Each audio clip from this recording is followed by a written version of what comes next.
Salve, siamo nel Parco dei Colli Euganei, in provincia di Padova, precisamente a Teolo.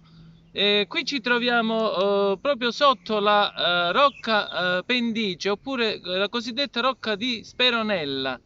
In questa rocca si racconta di una leggenda, e in particolare questa leggenda è legata al castello di Speronella.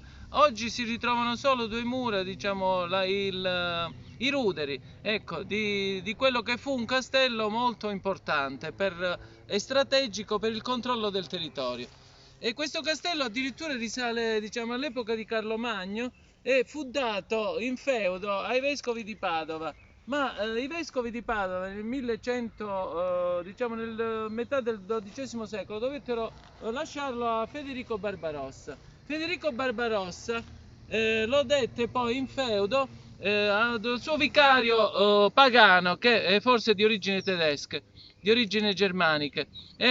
Questo vicario si innamorò, anzi più che innamorò, si invaghì di una fanciulla bellissima di 15 anni che viveva di una famiglia nobile di Padova, che si chiamava Speronella. Questa fanciulla era così bella che aveva tantissimi pretendenti, e in particolare anche Jacopo da Carrara si era fatto avanti. A questo punto il pagano la rapì, la fece rapire dai suoi, diciamo, soldati, dai suoi uomini, e la portò proprio nel castello di Speronella. Ma questa cosa non andò giù ai padovani, e in particolare alla famiglia di Speronella, al fratello, al padre, che si organizzarono con un gruppo di soldati e arrivarono fino a questa rocca, e così diciamo la espugnarono. Quindi dopo questo episodio, che fu importantissimo perché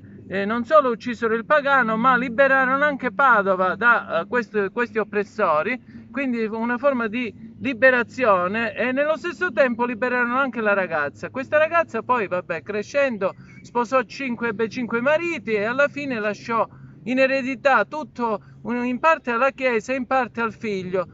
Ma questo figlio in breve tempo, alla morte della mamma,